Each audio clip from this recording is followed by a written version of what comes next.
I'm Jeff Gedman with American Purpose, and I'm going to step aside. We've got a quiz at the top of the program. I'm not going to ask Professor Ford, but does anybody know what my backdrop, my background, my virtual background is?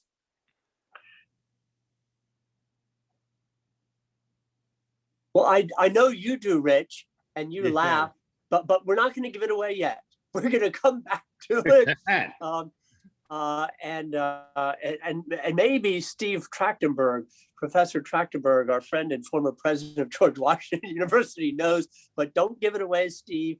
And we like your hat too, by the way. And we'll come back to that. Go Nationals. So again, I'm Jeff Gedman on behalf of American Purpose. Welcome.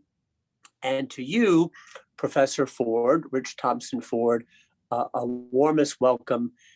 We're grateful to have you today. You are a member of the Stanford Law Faculty. You are a scholar and writer for places like the Washington Post and New York Times and Slate and American Purpose. You're a member of our editorial board, and you have a fabulous new book. I will hold it up. I'll see if I can do that in any. It doesn't show well on my iPad, forgive me, but at any rate, the book, as you all know from my invitation and from the website of American Purpose, is called Dress Codes: How the Laws of Fashion Made History, published last month, Simon and Schuster. Rich, welcome. We're going to come back to that image in just a few moments. I have a number of questions for you. You and I will start as you and I decided or agreed last week, and then we'll open it up to a wonderful group of colleagues. I want to start, if I may, Rich, at the very top. When you told me about the book, and then I received the book, and then I opened and started to read the book, I have to tell you, I said to myself, why is Rich Thompson Ford writing a book about fashion? Well, the first answer to that question is this book is about much more than fashion. It is, in my view, through the lens of fashion that you are looking at history and politics and race and gender and cultural issues in a very deep, stimulating, and sophisticated sort of way. But there's more, and it's very basic. I said, why is Rich Thompson Ford writing about fashion?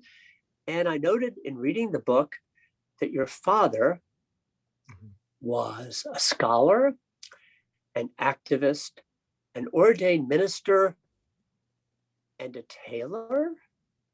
And then I also noticed in reading the book do I have it right, in 2009, you yourself entered an Esquire competition for the best dressed man in America. So tell us a little bit about you, family, and fashion. Let's start there. Oh, yeah, absolutely. So the personal reason, as you mentioned, my dad was a tailor. He was a very well-dressed man and cared about clothing, cared about quality clothing. And one of the things I picked up from him as a kid growing up was that it was more than just about personal vanity or a fashion sense, although he certainly had a fashion sense, but about personal dignity. That, as a Black man working in an environment where there were very few Black men, and he was a university administrator, a dean, back in the 1970s. It was important for him to present himself with a certain type of dignity, and that that relationship between the way he was navigating race relations and professionalism and his own sense of self, in some sense through attire, stuck with me. So that's part of the story. He was a tailor, and so he'd also talk about quality clothes, and he'd tug at seams and criticize the garments that weren't made well and say, yeah, that's junk, don't buy that. And so I learned a bit about that as well.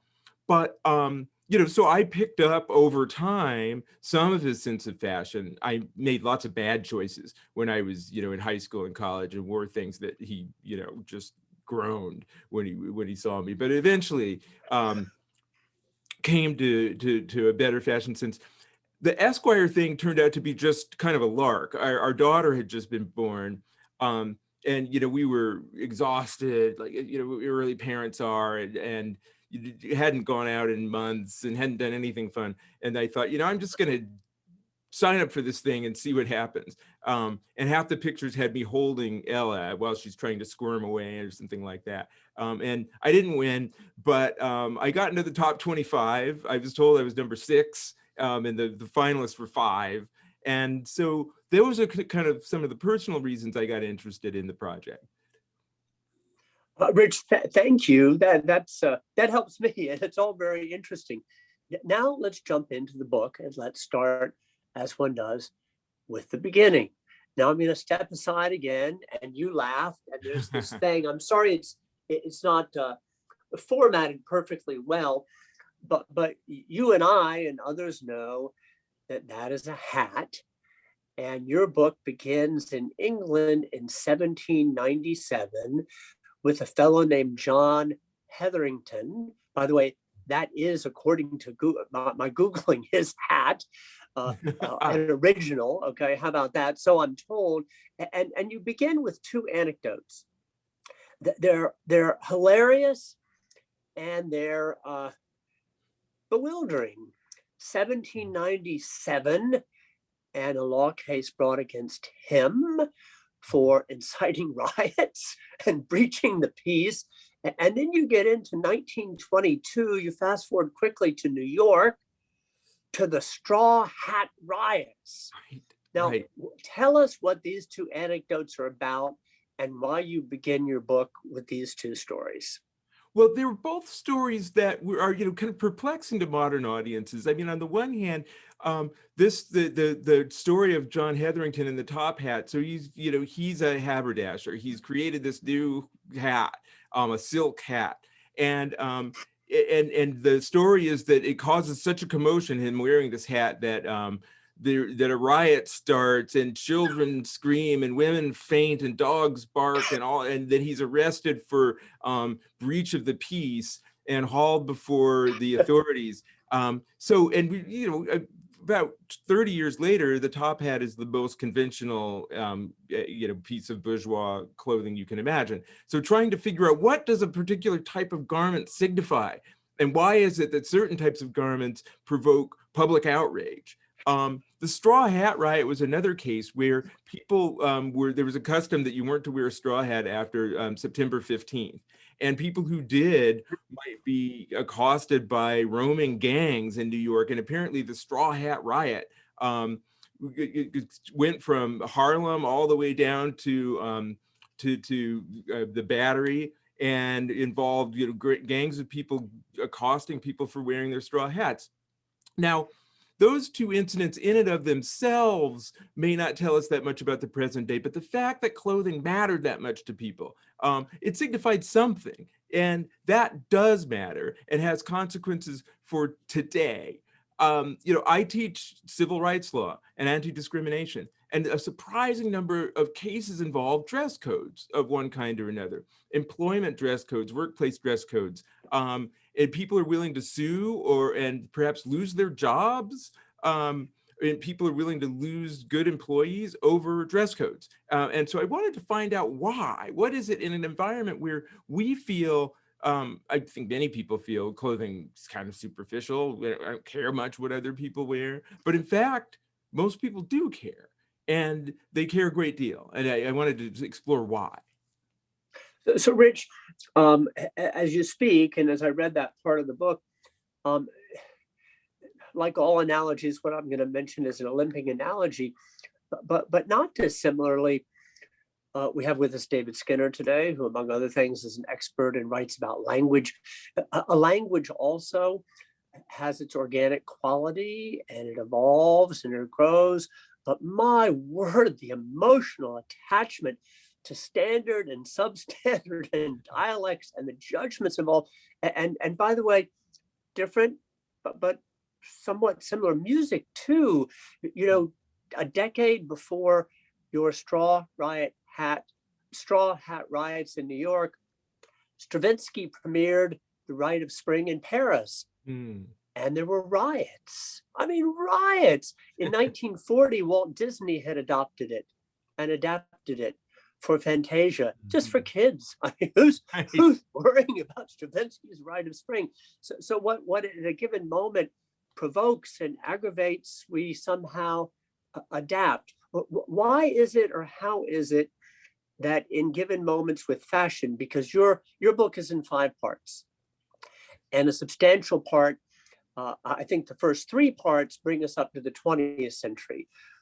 What are your observations broadly about how certain moments are so provocative, scandalous, and then we adopt and adapt and it becomes ordinary? No one's worried about wearing hats today, this way or that. What does that say to us about societies and about our judgments and about our willingness to adapt? Yes, well, one thing that I found, and I turned to this through the law. So I looked at laws and rules, or things that were law-like or rule-like, governing fashion. And I wound up going back to the late Middle Ages. And right away, and at this period of time, you had things that we described as sumptuary laws. They were laws that regulated what people could wear according to their social status. These were quite prevalent in Tudor England. There were multiple what were called acts of apparel, and the acts of apparel were designed to ensure that the lower orders didn't dress above their condition. And so clothing was designed at that point to signify social status in environments in which a lot of political power was based on spectacle and was based on image. And that was one of the main relationships. So clothing signifies social status. And I think that carries through to, the top hat and the straw hat riot as well, that there's a certain kind of class anxiety surrounding this. Now, what happens over time are that people adopt clothing that had a particular significance. So for instance, a merchant's wife starts to wear a tiara. And that's a threat to the social order in a context in which the crown or the tiara is a sign of political power. But over time, that adoption changes the meaning of the clothing. And so now it comes to signify something else, maybe a certain type of social dignity, but not membership in the nobility. And that pattern has recurred over and over again. So something that has a particular, arguably quite discrete social status, such that it's seen as quite threatening for someone outside of that status to adopt it, later becomes something more mainstream. That's one of the patterns in which these things changed. So Rich, it's what you say is striking in so many different ways. Let me, because we will open it up to a distinguished group in Zoom.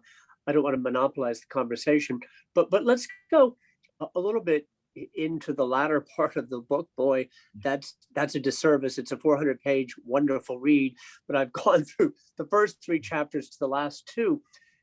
One of the connective threads throughout, of course, and you've alluded to this, is that fashion and dress is about ideas, about values, about aspirations.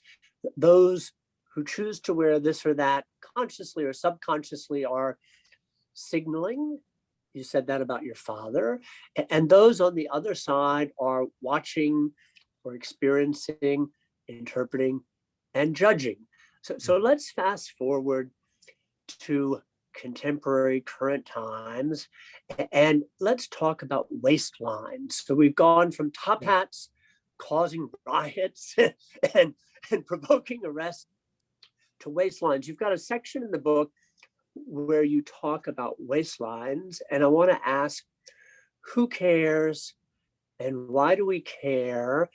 And for the wearer versus the person observing the wearer, what's to be understood? Because it seems to me that you're painting pictures, you're capturing social, cultural, political snapshots. So to give it a little meat on the bones, you quote President Obama, speaking critically about young men who wear pants down. Then you quote Black filmmaker Tyler Perry, the same. You even quote a congregation, a Baptist church congregation, I think it was in Philadelphia, where, inspired by the minister, they start cheering, or rather chanting, "Buy a belt." buy a belt. Well, Mhm. good heavens, what part of the population are we talking about? Who's wearing pants down? Why? And why in the world does anybody care?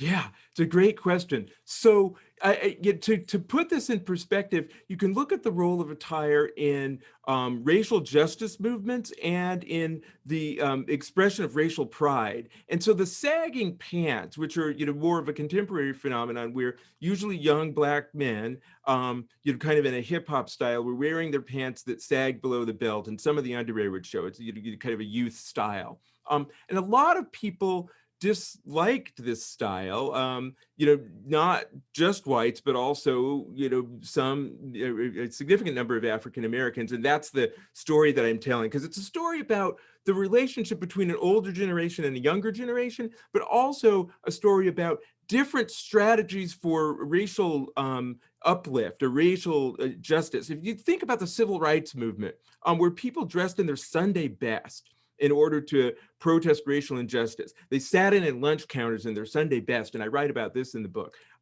That was a use of fashion, very much in some ways like my father's use of fashion, that was designed to confront white supremacy by insisting on individual dignity. And that dignity included the dignity of the presentation of the physical body, because so much of racism involves the body in some sense. It's a reaction to, a visceral reaction to people's appearance.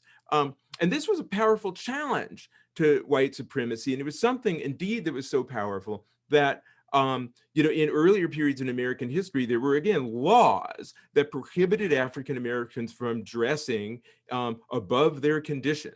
And so there's that. And that expression of racial pride was, very much at odds with sagging pants in the minds of many people. So they felt, this mode of dignified self-presentation is an important part of racial pride and racial justice. And we don't like to see young black people rejecting that and instead wearing this style that seems, quite the opposite. But all of that is wrapped up in a racial politics in which there's been a back and forth between, for on the one hand, the idea of dressing with dignified dress, which some people today kind of dismisses the politics of respectability. And on the other hand, a kind of more radical political style that I talk about, it's related to, for instance, SNCC, where people dressed in overalls and workwear, or the Black Panthers, where people dressed in a much more, kind of beatnik style. And I think that tension between two different approaches to racial justice carried through right through to the sagging pants debate that we were having in recent years. So thank you, Rich. Rich, you brought up the law, and of course you are a law professor and scholar at Stanford, and the law figures prominently in your book. It's not a book for lawyers, it's a book for a general interested public, if I may add. Rich, fortunately, we're beyond all this, right? Because the history is the history, and all these crazy folks with their, big opinions and big judgments and intolerance. Today, we don't have laws, do we, that govern fashion or clothing or what we wear or what we don't wear? Well, yes, we do. We have laws, and we also, the sagging pants, for instance, there are local ordinances that forbid people from wearing sagging pants. But probably much more important than that, we have lots of social norms, unstated dress codes that govern what people wear and that govern judgments about what people wear. So, like I'm here in the Silicon Valley. And what most people would say was just what you just said. We don't have, we don't care about what people wear. I mean, in fact, we care so little that, the CEOs of multi-billion-dollar global corporations wear gray t-shirts or hoodie sweatshirts. So we really are beyond thinking about clothing. But what you find is that very quickly, moral significance is attached to the clothing. So Mark Zuckerberg, CEO of Facebook, famously wears a gray t-shirt all the time. And he said at one point, the reason I wear gray t-shirts every day is because it's bad to dissipate your energies on trivial things or things that don't matter. If I spent any time thinking about what I wear, I wouldn't be doing my job to make Facebook the best company. He says something like this. I'm paraphrasing, but Now, you'll notice what's happened is rather than saying clothing doesn't matter, he says it does matter. And if you look like you spent a lot of time in your clothing, you're probably not doing your job. So all sorts of things are built into that kind of a judgment. So that's brilliant, of course, and you do speak to the in your book on the matter of law today, and indeed some of these habits and impulses for good or for bad or this or that, we don't give them up. Rich, let me ask you this, and then I'm going to open it up. Your book got me thinking in lots of different directions, in lots of different ways. So, Rich, I teach off and on at Georgetown University. I walk into a seminar, as happened a couple of years ago, and the men in the seminar had, the boys, the young men, they had hats on, like President Trachtenberg there. And I said to them, take your hats off. And they did. And then one came up to me at the end and said, I'm not challenging your authority, but is that in the handbook? I said, I don't know, I don't care. Fast forward, the next seminar, they asked me, some of our friends go to seminars in sweatpants and jogging clothes. Do you think that's okay? I said, no. They said, why not? We study that way at home. I said, does this look like your home? And they laughed and we went on. The question to you, and thank you, Steve Trachtenberg, for taking your hat off. Rich, that was all kind of flying by the seat of my pants. What was I trying to communicate, and what were they trying to communicate in return? Wow. I think you were trying to communicate a norm of respect for the environment and, a certain kind of, not quite professional, but, a sense of decorum. And that sense of decorum is inconsistent with wearing a hat in class or wearing sweatpants or what have you. They were trying to communicate that they're relaxed and authentic. And there's this idea of authenticity that's kind of in tension, or very much in tension, with norms of decorum. So in today's environment, I think people are really into the idea of authenticity, that you ought to, through everything that you do, including the way you dress, is expressing something, some deep truth about the self. And so people feel offended when there is a rule around clothing that's in tension with how they feel they're expressing their authentic self. It's interesting because at the same time, all the people expressing their own authentic selves tend to do so in really similar ways. Although they're all distinctive individuals, I bet you all those students were wearing kind of similar sweatpants and similar garments. And so there's some other social norm, there's some way in which they're communicating a cohort, maybe a youth cohort, through what they're wearing, but that's in tension with the norms of decorum that you were trying to advance. So thank you, Rich. It seems to me one of the many takeaways I have from your book is how important these things are and how rich and multifaceted, and also how we have emotional connections, and also how they change, and how in some ultimate sense they're arbitrary. So at some future date, you and Steve Trachtenberg and I could co-teach a class, and we'll walk in and say, ladies and gentlemen, please, hats on. We're beginning our seminar. Okay, let us open it up. That's about halfway through. We've got just over 30 minutes left. I open the floor. I'm looking to see if I can see hands raised, and may I call on John Rauch rather than read you?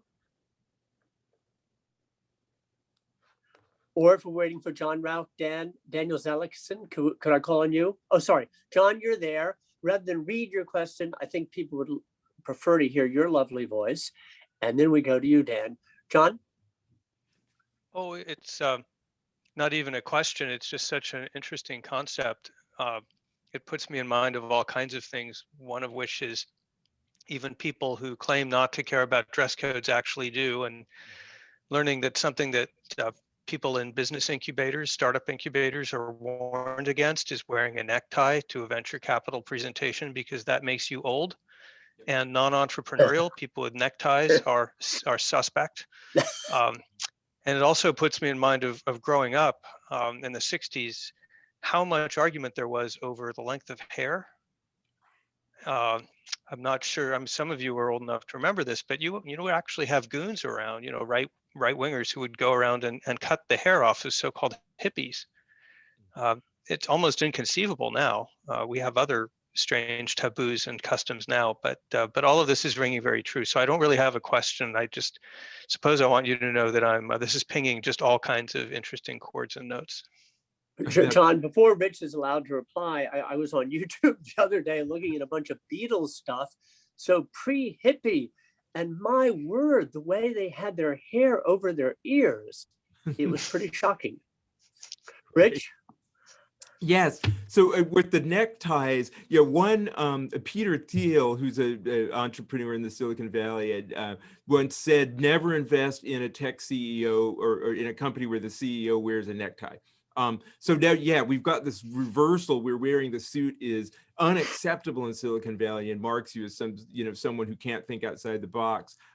What's interesting is that there are now all these new dress codes in Silicon Valley that are in many ways just as rigid as the old suit and tie kind of dress code. So, if you dress too well, it's considered to be a sign that you're out of step or that you're superficial. It's particularly a problem for women because women's wardrobes don't lend themselves as easily to the kind of new dressed down but still quite uniform style that people are wearing. There's something for men, there's something called the Midtown uniform now, and in the investment banks they're not wearing neckties, they're all wearing the same thing. So there's no dress code. They're all wearing Patagonia fleece, a Oxford cloth shirt with button down collar, khakis, and leather loafers. And you'll see, like, if you go on Instagram and look at the Midtown uniform, hordes of men wearing exactly the same clothing,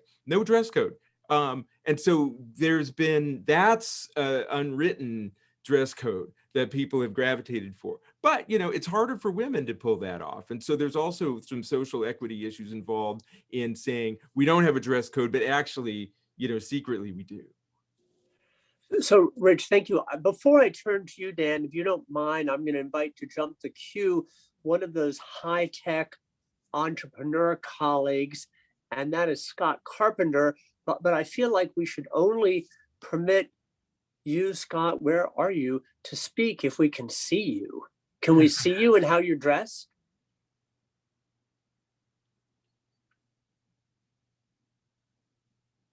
Maybe not. Scott, can you hear me? The floor is yours. Okay, we're going to come right back to Scott Carpenter. Daniel Zellickson, and could you tell us who you are, please? Oh, you're muted.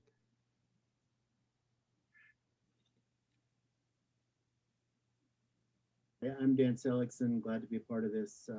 I live in Palo Alto. I've been on both sides of that venture discussion. But I'm not current on what's been happening in the past 5 years. But generally speaking, from the past, you could see through to the presentation.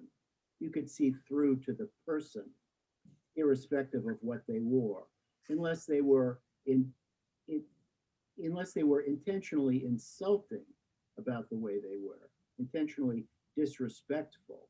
Although I don't think I know what that would mean. I don't think I ever saw one. So I saw all kinds, and I saw good ones from people in jeans, and I saw bad ones in people in jeans, and good ones from people wearing Brioni suits, and bad ones from people wearing Brioni suits. But I would say generally, and the comments about Zuckerberg reminded me of something I heard about Philip Roth once, and that was that he wore the same clothes every day because it wasn't distracting to him. And that's an important engineering principle, that you should eliminate things that don't matter, so that you can devote all of your design freedom to the things that do. And for Philip Roth, It was getting the words right or understanding the words right. So that's what I have to say. It's not so much a question, but I certainly like to, I enjoyed listening to Professor Ford there. Thank you. Daniel, thank you. Rich, you want to reply to that? Sure. Yeah, I've heard this said a lot. I mean, by a lot of different people. It's certainly not just Zuckerberg. Barack Obama said he wore gray suits all the time, so he didn't have to think about what he wore. Steve Jobs wore black turtle. He was kind of the one that pioneered this idea of a uniform. That really. Now, the one thing I would say is the fact that they then announced that in the context of also saying, if you're caring about what you wear, there's a problem, makes me a little suspicious in some cases that there is judgment being attached to, well, more than a little suspicious, very suspicious that there's judgment being attached to what people are wearing, and that this has become a mode of communication. Now, it may not be true for everyone, but certainly here's an example. When Marissa Mayer wore a high fashion garment, on the cover of Vogue, which is of course where you would wear one, she was trashed. There's like, look, she's, looks like she's going out to a nightclub or going on vacation while everyone else is working. I find that telling, and I think that there's more to it, because conveying something on your body comes with a kind of a moral judgment, and has for hundreds of years, that other things don't. It's much more rare, for instance, for anyone to say, I eat the same thing every day because I don't want to be bothered trying to, waste energy on what I should eat, even though, you could. Now, every once in a while, you see people say that. It's much more rare. So, I take your point about eliminating things that aren't necessary, but I think self-presentation is more fundamental than many of the people who say things like that are willing to admit. Okay, you all, it's the time where we have the clock running and loads of questions and comments. So I've got Scott, I've got David Skinner, Jay Tolson, Eric. Scott, you first. Tell us who you are, Scott Carpenter. So I'm Scott Carpenter. I'm Director of Policy at Jigsaw at Google. And I come from our world, but I work in the tech world. And one of the interesting things I just wanted to share was that I took my whole team of software engineers and product managers and technical people on a cultural exchange to Washington, D.C. And we had a seminar in advance on the sartorial requirements of the trip. Because if we were traveling to a different culture where people think differently than us and act differently and talk differently, we have to blend into the environment. What was so interesting about it was how the association of ties and suits, how connected it was to hierarchy in their minds. They could not get over it during this trip when we met with a couple of freshman members of Congress who were talking about the committees they were on. And even though they had tons more knowledge than anybody else on the committee, they were junior. So the whole idea of seniority and all those things and how it affiliated and associated itself with the way in which people dress was kind of interesting. I just wanted to share that quickly. Yeah. Scott, thank you. Rich, I'm going to jump in and enlarge that question. So many threads, no pun intended, in your beautiful book. Power and control figure often and prominently. Could you respond to what Scott said and then talk a little bit about the function of power and control? Oh, absolutely. So much of the evolution of fashion throughout the hundreds of years that I looked at it has to do with social status and an assertion of power, and the transformations that take place are kind of fascinating. For a long period of time in European history, power was communicated and high status was communicated for both men and women, and particularly men, through sumptuous and ornate dress. So there were jewels, there was brocade and things like this, and men wore that as much as women did. And there's a moment where that begins to change, probably first in England. Some people describe it as the great masculine renunciation, where men cast off all of this sumptuous attire and jewels and the rest of it, and they start wearing a streamlined toned down, sober attire that's the beginning of the business suit.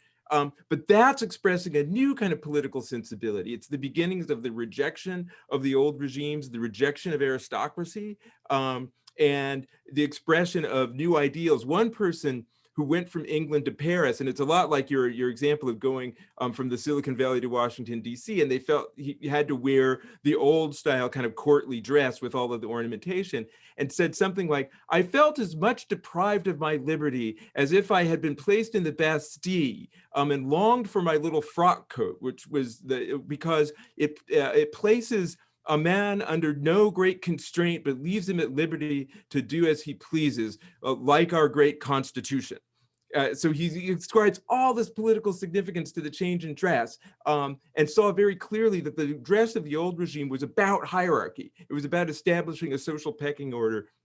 They understood this new, more streamlined dress to express egalitarian sentiment. And I think that that's still true today, that we feel as if the upside or the happy side of dressing down is that there is an attempt to do some kind of social leveling. Silicon Valley firms very famously tried to be less hierarchical than older firms, and that to some extent was expressed in a more relaxed dress code. Rich, thank you. And Scott, thanks for kicking that round off. David Skinner, tell us who you are. Hi, I'm David Skinner. I'm the editor of Humanities Magazine, sometime contributor to American Purpose. I'd like to know about case law on whether employers can enforce sartorial standards at work. I mean, maybe outside of McDonald's. Also, I hate to cheat and give you two things to talk about, but I'd love to know what you think of the fashion for blue suits, white shirts, and bright red ties among Republican candidates for office. Thanks. That's great. So for the first question, employers have a lot of latitude to impose dress codes. And, in fact, the employer typically can impose just about any dress code it wants to, provided it's not discriminatory or and that it accommodates religious garb. So there is an exception, an employer is required to accommodate religious practices, which include religious clothing, as long as it's kind of consistent with the nature of the business. And employers are actually entitled to have discriminatory dress codes with respect to sex. So under present law, the employer can have different dress codes for men and for women, provided they're not either demeaning or impose unequal burdens. And the court's been pretty generous to employers about what that means. So for instance, women can be required to wear full makeup and style their hair, while men are required to, let's say, shave and comb their hair. And the courts will often say, well, that's a roughly equal burden, even though anyone who's watched a woman put on full makeup knows that it's much more burdensome and time consuming than shaving. So the employer's got to have a lot of latitude there. They're moving away from dress codes, but that's not because the law requires it. Let's see, with respect to the red, white, and blue, there's something very kind of quite literal about a red, white, and blue uniform or dress for politicians. And it is interesting that red has become now, because it's associated with the right, the red necktie is going to be for Republicans and the blue for Democrats. So I guess that's pretty straightforward. The broader part, there's been a long tradition in politics of politicians dressing in a very conservative and kind of, it's a combination of a power suit, but also not too flashy and not too powerful, so that you can also look like every man. And I think you see that in most politicians, that wearing anything that stands out in any way is kind of a bad idea if you're a politician. So they gravitate toward that blue sack suit that's, professional, but not, you don't look like a plutocrat. Rich, thank you. We're going to go to Jay Tolson. And Jay, many, but introduce yourself nevertheless.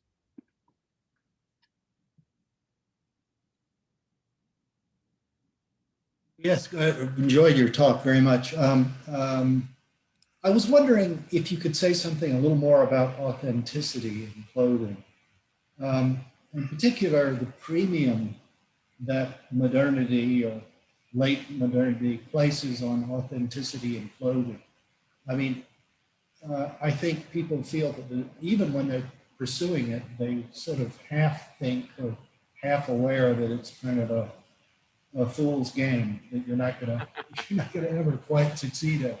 But it keeps driving people. I mean, jeans, for example, and their use and the evolution of their use and their role as signifiers of something.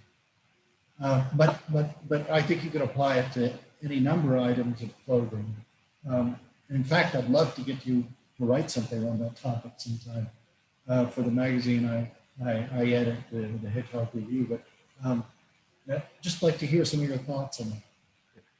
Yes. So what I discovered is that authenticity really emerges at the time you'd probably expect, which is really the mid 20th century, moving into the counterculture, and you get this real rejection of anything that's bourgeois or uptight or the kind of the old company man or the organization man, and that move leads people to want to keep it real. And keeping it real meant dressing down. It meant, in some cases, dressing in a way that had solidarity with working people, but also just relaxed, but also idiosyncratic. So all kinds of idiosyncratic styles started to flood in, whether they were borrowed from various other cultures or whether they were borrowed from science fiction movies. During the 60s, you had this whole explosion of kind of idiosyncratic fashion that I think has in many ways continued to this day. Tattoos, that's another an expression of some kind of personal authenticity. It feels real, except of course today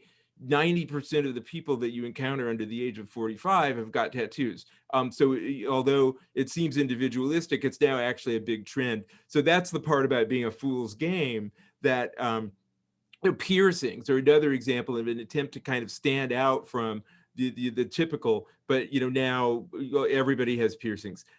So yes, but there's a real strong ethos not to seem fake, and not to seem like you're trying to fit in with some kind of a uptight mainstream that at the same time generates new types of dress codes. The Midtown uniform that I was talking about before is a way of trying to seem real. Hey, I go rock climbing on the weekend, so I'm just going to throw on my Patagonia fleece when I go to work. But of course, they bought the Patagonia fleece to go to work, and it's turned into a working uniform in exactly the same way the suit used to be a working uniform. Half of those people don't go rock climbing.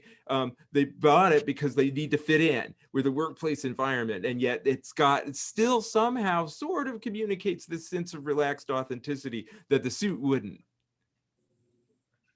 Hey, Rich, thank you. Thank you, Jay. Eric Chenoweth, do you have a question? I see you in chat, but I didn't know if you wanted to speak.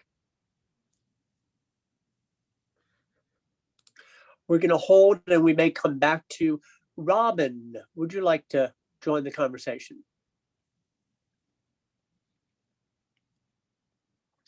All right, I'm seeing. Yeah. Yeah, Hi. Robin, please go ahead and tell us who you are. Yeah. I'm Robin Seppos, and I'm the publicity manager for the Brookings Institution Press. And I grew up in Silicon Valley in Saratoga. So I really have enjoyed all the thoughts about venture capitalism. And I was born in the 90s. So I got to see all of that change. And my dad was a journalist. So he was always in a suit and tie. And when he was meeting with tech CEOs, they were always dressed down. But my question is about what advice do you have for young professionals who are now mostly spending their time on Zoom? And we used to dress up, and now here I am in my Brookings shirt because we, we see our coworkers and, their blankets, and all of our boundaries have sort of just gone away. And what should we be doing? Wow, that's a great question. I would, if I were to offer advice, I would say don't let your boundaries, fall entirely. But certainly Zoom has got a different ethos. In a way, it feels a little odd for somebody to put on, you know, their full work uniform when they're going to sit in front of Zoom, and everyone knows, well, come on, you're in your living room, you know, your kitchen, and the kids are running around in the background, and you're wearing a suit and tie, or what have you. But you know, at the same time, a lot of people tried to struggle with, you know, some kind of slightly refined athleisure, you know, that they can wear on Zoom that looks sort of professional, but not too uptight. That seems to be the challenge right now. I think people are a lot more relaxed with respect to fashion now on Zoom. And in part, you know, you can only see anyone from this far up. So there's not as much that you can see. Although what's interesting is that now there's a whole thing of judging what's in the background. There's a website called Room Rater. I don't know if you've heard of this, but instead of talking about what the people are wearing, they talk about, you know, the books that are in the background, and now people are kind of staging their bookshelf. You'll notice that really, people who are on media a lot will have kind of a staged bookshelf behind them with weighty looking books that, you know, you can kind of see they're reading to signal something. I don't want to create more anxiety, but I've noticed that is that's becoming a trend. But boy, I hope we're out of the lockdown and Zoom soon, and we can go back to just worrying about what we're wearing. So thank you. We've got you all. Thank you, Robin, and thank you, Rich. We're 10 minutes or 11 minutes to go. We have my colleague, Michelle High here, and our friend and associate, Steve Lagerfeld. You have comments in chat. Do you want to speak? And also, Susanna, you there in Berlin, you have a comment in chat, and you too are welcome to speak. Any of you three, Michelle? Oh, sure. I was actually just curious to get your personal take. So clearly you have a personal regard for the way dress can enhance one's dignity and confirm one's respect for one's surroundings. But how do you, what's your personal take on the importance of that versus, which I'm assuming you think is important, the importance of that versus how kind of relaxing dress standards can be less discriminatory and less judgy? Yeah, that's a great question. I don't think we'll ever get away from dress codes in the sense of attempts to ascribe significance to what people wear. And so I don't think we'll ever entirely get away from judgment around clothing. You know, it'd be my kind of Silicon Valley example with Mark Zuckerberg and the gray t-shirt suggests you get rid of the dress code or even the Midtown uniform. It's replaced with a new dress code. But I do think we can do a much better job of avoiding discriminatory judgments and you know, expanding our idea of what is, you know, what's professional. You know, just to give you an example I talk about in the book, for a long time, and even still today, employers would have dress codes that prohibited hairstyles worn predominantly by African-American women. And looking at the history of the relationship between self-presentation and dignity and the way race and sex intersected to make this a particular question for Black women, you know, I'm convinced that those dress codes are not only insulting, but also a problem for equality, and they need to go. And there is an example where if we change our frame, people would understand, you know, just have a different conception or a different view of that kind of look.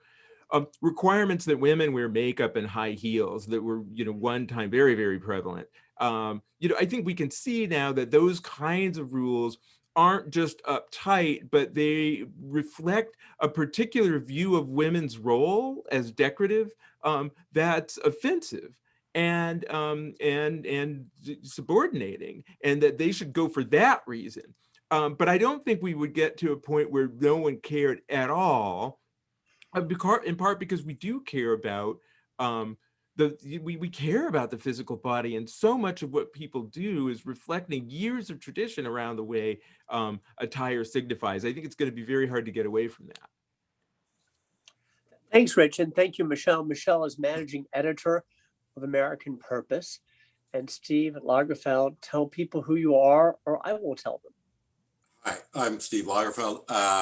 I'm a public policy fellow at the Woodrow Wilson Center and edited the Wilson Quarterly for a good number of years. Richard, you'll recognize the last name. In fact, I'm related to the fashion designer Karl Lagerfeld, the late Karl Lagerfeld, who was a cousin. One time, many years ago, I was in his salon in Paris, and wandering around, lifting up the items of clothing that were there just on a bare metal rack, lines and lines of very high fashion, very expensive things. And the question dawned on me then, and in ensuing years, I keep asking myself, who wears this stuff? Because you never actually see it. I mean, in text, I asked a question about fashion from below, fashion from above. But there is this sort of strange dynamic between, you know, what comes from above and what comes from below, what people actually wear. But I also want to piggyback a second question that actually is the one I'd really like to ask is, although I'd like a quick answer to that first one. Donald Trump, you know, you look at some of the people around him, they were big fashion signifiers. You know, I think of Roger Stone, you know, who looked kind of like the Joker. Right. Think of Steve Bannon, you know, the kind of Viking outlaw thing, and you think of Trump himself with the orange hair and the red tie, almost like a bunch of circus figures. You know, and I think there's some others. I mean, I have my own ideas about what that signifies, but I'm curious what you think. Oh, that's great. So as to the first question, like who wears this stuff, I'm guessing you were looking at the kind of haute couture things, the stuff that's made to order for very, very, very rich people. And, you know, they're the ones who wear it, and they probably wear it to, you know, events of the type that, you know, I would never attend. But yeah, that's a really, really specialized part of the industry where then there's a bunch of ready to wear stuff that, you know, more down to earth, you know, it may not be that down to earth, but people who aren't super, super rich and going on the red carpet might wear. With respect to the Trump administration, yes, I've been thinking a lot about that because there's a way in which the Trump administration was such a product of media and television, and he did think a lot about the image. Everything was like he wanted somebody who looked the part. And his idea of looking the part was very, very literal. There was something very literal about what most people in the Trump administration did. If you're a strong man, you wear a big red tie to signify how strong you are. If you're Melania Trump and you're going to Africa, you wear a pith helmet. You know, it couldn't be more straightforward than that. And that seemed to be a characteristic of the Trump administration. So to, you know, it works in some sense for a mass audience. You're communicating what you want to communicate, but it lacked a lot of the subtlety that I think characterizes most of modern fashion today. So thank you both. We're going to go to Susanna for a final question or comment. I'm going to note Scott Carpenter in chat, taking us very quickly into the realm of clinical psychology and psychiatry. Note his note. I'm also going to advertise Steve Lagerfeld's outstanding essay on American exceptionalism in J. Tolson's Hedgehog Review. Susanna from Germany, welcome. Hello, good evening. Good evening in Berlin, at least. Yes, my name is Susanna. I'm a foreign correspondent with the German news magazine Der Spiegel, mainly reporting from the Middle East and other troubled spots. Actually, I was wondering about the role of hats, because hats have been mentioned here already a couple of times that they provoke. At least they are a status symbol and obviously are challenging people if they are not taken off in closed rooms in front of respected people. That's one question I have. Why hats are provoking and what message do they send? But I also, if I may, would come to a question regarding people refusing to be identified as fashion icons like Mark Zuckerberg, for instance, and who actually are super powerful, but do everything they can to not appear as such.